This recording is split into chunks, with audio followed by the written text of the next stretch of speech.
Nós vamos retomar nossa discussão aqui, falando justamente de uma afirmação do secretário executivo Guilherme Ramalho, que é da Secretaria de Aviação Civil. Ele afirmou o seguinte: nos próximos 2, 3 anos teremos uma transformação efetiva na estrutura aeroportuária regional. Acredito que nesse segundo semestre, ao longo de 2015, teremos um volume de investimento muito grande em aviação regional e ainda nos próximos 2, 3 anos teremos uma transformação efetiva na estrutura aeroportuária regional. E junto com isso, um aumento bem expressivo da oferta de voos.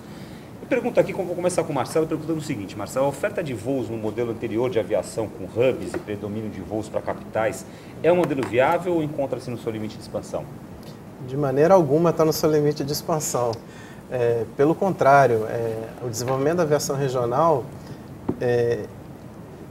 nos leva a cada vez mais potencializar os nossos hubs. Uma das coisas que matou a aviação regional no passado é o que a gente chama de voo pinga-pinga. O voo pinga-pinga ele tem um custo muito alto e que acaba se refletindo no valor das passagens. Além de ele minar a velocidade de deslocamento que o avião oferece. Então, de fato, o que permite se desenvolver uma cidade, ter um transporte aéreo que sirva como vetor de desenvolvimento, é ligar esta cidade às capitais que têm ligação econômica com aquela cidade. Notadamente no Brasil, isso normalmente isso quer dizer a capital do estado, onde essa cidade está, e São Paulo. Via de regra, o que a gente vê no país são demanda por essas duas ligações. A Azul não tem hubs somente nas grandes cidades. A Azul desenvolveu alguns mini hubs regionais. Cuiabá é um bom exemplo disso. Então a gente vê, na verdade, que a aviação regional é uma oportunidade de desenvolver mais hubs regionais, mas ainda assim numa situação de hub and spoke, ou seja, aeroportos concentradores ligados a várias cidades no entorno dele. Complementando essa resposta sua, qual a importância dos aeroportos regionais para o crescimento do número de voos e das empresas aéreas?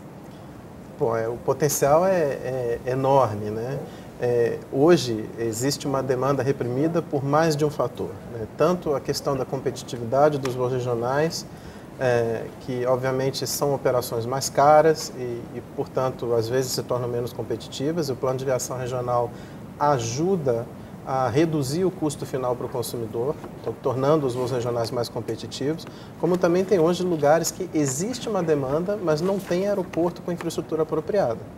Então, o plano de aviação regional, ao investir em aeroportos, também resolve esse problema. O plano, na verdade, ataca duas questões muito importantes que hoje são freios para o desenvolvimento da aviação regional. O desenvolvimento da aviação regional permite que a gente inclua uma parcela relevante da população do Brasil que hoje não considera esse modal de transporte. Então, assim, a gente tira a gente hoje do transporte rodoviário e traz para o modal aéreo, o que nos permite, como transportadores aéreos, um desenvolvimento muito forte. Quando você quer ir fazer um voo de longa distância, um percurso de longa distância, que seja de São Paulo para o Nordeste, para Fortaleza, a aviação matou praticamente os ônibus de longa distância, sim, os leitos, etc. Você continua tendo, mas existe hoje, mas talvez 2/3 de longa distância é avião e 1/3 é ônibus, o que era absolutamente contrário há cerca de 10 anos atrás, há 12 anos atrás. Mas o que tem que se fazer também, quer dizer, é estimular isso daqui, quer dizer, quem está numa cidade menor, ele vai pegar um ônibus, vai para uma cidade maior, pegar um avião e vai de volta para o destino de longa distância dele. Na hora que você aumenta a capilaridade, você começa a oferecer, o que você falou de hub lá em Cuiabá, interessante, porque você tem a oportunidade. A Azul fez a escolha de trabalhar com um avião de 70 a 120 lugares, coisa assim. Muito sim, bem, é uma opção de negócio. Agora, certamente não elimina a necessidade de você ter aviões menores que podem integrar com vocês, como a Passaredo fazia, como a Pantanal fazia com o TAM, etc., integrar para alimentar voos maiores. Isso é uma coisa importante. Uma outra coisa que você falou dos aeroportos, eu acho que nós estamos, esses aeroportos, dos 270 aeroportos, de 7,3 bilhões de investimento, eu acho que está faltando um pouco de experiência do governo nessa área. Os projetos que eles têm de terminais de passageiros para esses aeroportos são uma aberração em termos de tamanho. São coisas muito grandes para o que se pode fazer. E você faz... Eu vou dar um exemplo radical dos dois lados. O aeroporto de Vitória da Conquista atende 300 mil passageiros por ano, mais ou menos. Tem um terminal que tem 600 lugares, 600 metros quadrados. O menor terminal, o M0, que eles chamam do plano de aviação civil, do Pio Aeroportos, tem 600 metros quadrados para atender um voo com 30 passageiros na hora pico, o que é um total disparate. Se é um disparate você botar um terminal de 600 metros quadrados para atender um voo que tenha 15 lugares, da mesma forma talvez seja um disparate você botar um aeroporto com 300 mil passageiros com essa mesma área.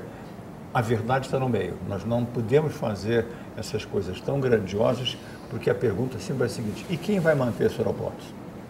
Quem é que vai mandar a sustentação? Eu já vi nas andanças que eu fiz na Bahia, que eu estou trabalhando lá com o governo da Bahia, quantidade grande de aeroportos que foram abandonados, terminais completamente abandonados, porque as pessoas não têm dinheiro para fazer isso daqui, não tem dinheiro para manter o terminal. E o cara pergunta o seguinte: escuta, eu vou deixar o pneu no caminhão de combate a incêndio ou vou botar um trator para tirar lixo? Ele não tem dúvida.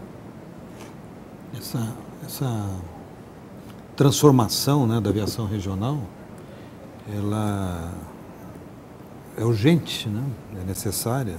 A gente quer que o país cresça, mas para isso acontecer, eu acho que exige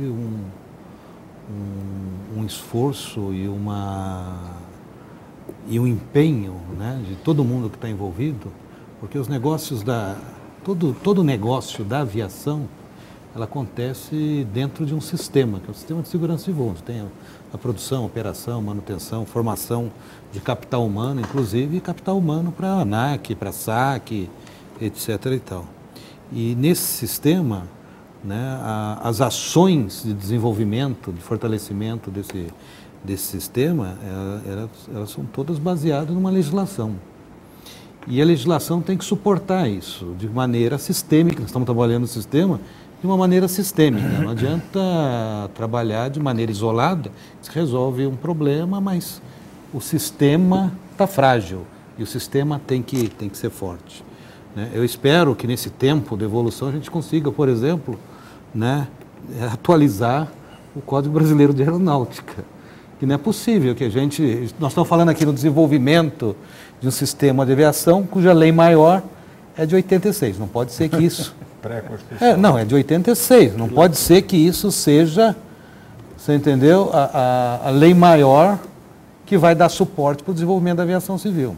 Então, eu espero e quero contribuir, acho que todos nós queremos trabalhar cooperativamente para que isso aconteça, mas nós temos que ter capital humano com conhecimento e, vamos dizer, com alcance para as coisas acontecerem. Quando a gente não consegue revisar a lei maior, né, fala lá em Ministério da Aeronáutica, né, fala lá numa série de coisas que nem existem mais, e isso suporta todas as atividades desse sistema.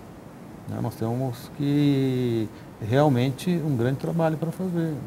É o momento de repensar o modelo em todas as suas dimensões. Né? Em todas as dimensões. Não dá para pensar uma parte só, vou subsidiar o voo, vou dar um da formação do piloto, a infraestrutura, a operação com repercussão na fabricação. Sim. Você entendeu? A gente tem uma fábrica de aeronaves transporte regional, tá certo?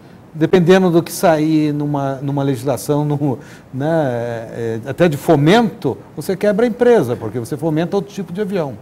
Não, e é interessante que eu voei nos Estados Unidos, de diversos lugares no interior dos Estados Unidos, eu voei no avião menor da Embraer. Né? Sim. E aqui a gente não voa no avião menor da Embraer. Mas é preciso dizer que nos Estados Unidos tem questões trabalhistas que levam a isso. É uma situação artificial, não é uma situação de mercado. A quantidade de jatos muito pequenos voando trechos longos é consequência da situação trabalhista nos Estados Unidos. Não é aplicável à nossa realidade, ou mesmo à realidade da Europa.